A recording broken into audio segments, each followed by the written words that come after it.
Assalamu alaikum, dear students. Topic for today's lecture is The Relic, which is another love poem by John Donne. Let's start with the introduction of the poem. Okay बाकी poems की तरह relic भी जो है वो एक love poem है। इसमें स्पीकर जो है बेसिकली वो इमेजिन करता है कि उसकी डेथ के बाद क्या होगा। वो वो सोच रहा है कि उसकी ग्रेव को जब खोला जाएगा, उसकी कब्र को, तो people will find a bracelet made of his beloved's hair around his arm.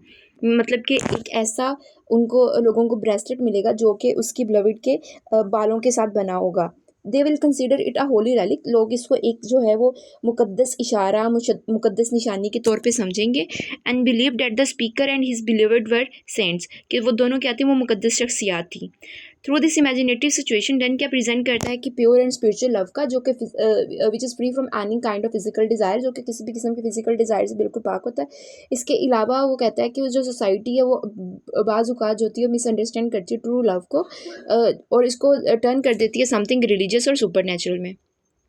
अब लाइन टू लाइन अगर हम लोग एक्सप्लेनेशन देखें तो फर्स्ट टेंसा में कहता है When my grave is broke up again, some second guest to entertain। उसको इमेजिन करा कि इन द फ्यूचर उसकी ग्रेव को खोला जाएगा और उसके अंदर किसी और जो पर्सन होगा उसको बरी किया जाएगा, उसको मतलब कि दफनाया जाएगा। For graves have learn that women had to be more than one a bed. उसके अलावा ह्यूमर जो मतलब कि वो क्या कर रहा है कि उसने ह्यूमर यहाँ पर एक क्रिएट किया है और कंपेयर कर रहा है ग्रेव टू अ वुमेन, कि जैसे suggesting that both can hold more than one person, के दोनों जो हैं वो एक से ज़्यादा जो इंसान है या शख्स है उसको होल्ड कर सकते हैं, लाइक मतलब कि उनको अपने अंदर समा सकते हैं। And he that digs its spies a bracelet of bright hair about the bone. वो कहता है कि जब ग्रेव को ओपन किया जाएगा, person digging it will find a bracelet made of his beloved's hair around his arm. ठीक है, जो कि एक ऐसा ब्रेसलेट मिलेगा जो कि उसकी बिलवड के बालों के साथ बना होगा और उसको उसकी आर्म में पहनाया गया होगा। Will he not let us alone and think that there is a loving couple lies. Speaker believe करता है कि डिगर एज्यूम करेगा कि two lovers are buried together, ये दोनों के दोनों जो है वो उनको इकट्ठा दफनाया गया है। Who thought that this device might be some way to make their soul at the last busy day meet at his grave and make a little stay. फिर डिगर और क्या सोचेगा, डिगर मीन वो जो ग्रेव को क्या कहते हैं ग्रेव बना रहा होगा ना, वो करेगा कि लवर ने क्या किया, यूज़ किया इस ब्रेसलेट को as a symbol to reunite their souls on the day of judgement, कि डे ऑफ जजमेंट पे अगर रीयूनाइट करने के लिए ये ब्रेसलेट को जो हो गई लवर्स यूज़ करेंगे आपस में। Stanza number 2, if this fall in a time or land where mis devotion both demand. Speaker फिर इमेजिन करता है कि जब पीपल ओवरली रिलीजियस और सुपरस्टिशन होते हैं, फिर वो क्या करते हैं, मतलब कि एक ऐसे टाइम के बारे में बता रहा है जब लोग बहुत ज़्यादा रिलीजियस और सुपरस्टिशन में इनके तोहम परस्त होते हैं। तोहम परस्ती क्या होती है, जिस तरह हम लोग कहते हैं कि काली बिल्ली रास्ता काट गई, और इस तरह की जो भी हमारे माशरे में ना इस तरह की चीज़ें हमें देखने को मिलती हैं। Then he that digs up will bring up to the bishops and the king. Digger क्या करेगा कि उनके बोन्स को रिलीजियस और पॉलिटिकल अथॉरिटीज़ के पास लेके जाएगा। To make a relic then thou shall be Mary Magdalene and something else thereby. फिर वो क्या करेंगे, इसको एक होली रैलिक, एक मुकद्दस निशानी के तौर पे समझेंगे। The beloved will be seen as Mary Magdalen and the speaker as another saint. उसको मैरी मैगडेलन जो है ये करेक्टर है, मैं आपको इसकी डिटेल सेंड करूँगी, एंड स्पीकर को एज अनदर साइन देखा जाएगा। All women shall adore us and some mens. People हमारी जो होंगे वो बुज़ुर्गों की तरह और कह लो कि मुकद्दस शख्सियत की तरह हमारी वो इबादत करेंगे। And since at such time miracles are sought I would have the age by this paper taught what miracles we harmless lover road.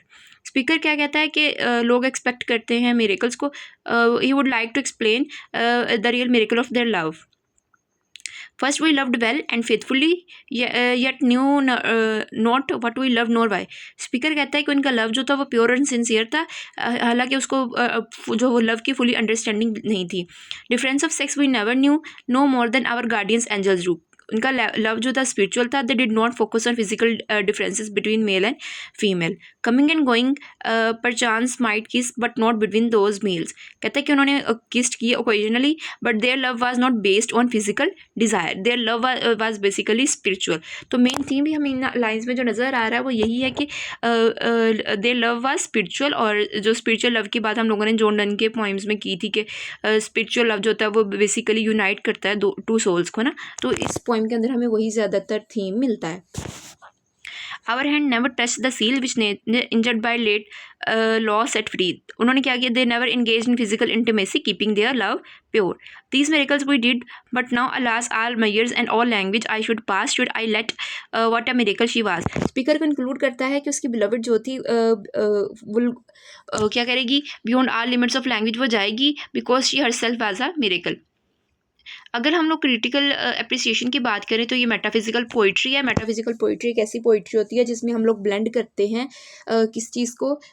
Physical और जो इमोशंस फिलोसफी एंड इमोशंस को. ठीक है, तो इसमें हम लोगों को मेटाफिजिकल कंसीट होती है जहाँ पर क्या कर रहा है? वो यूज़ कर रहा है एक ब्रेसलेट ऑफ हेयर को टू अ रिलीजियस रैलिक.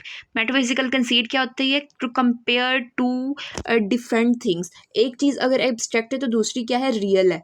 ठीक है, इसके अलावा फिर पोएम में ब्लेंड किया गया है लव और रिलीजन को.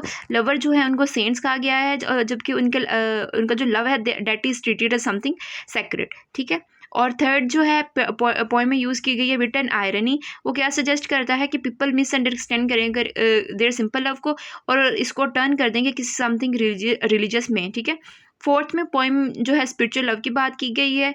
Fifth language of poem is conversational yet intellectual, मतलब कि ऐसे लगता है जैसे जो राइटर है वो आप लोगों के साथ क्या कर रहा है? बात कर रहा है.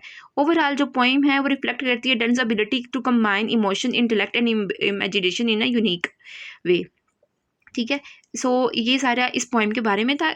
इसको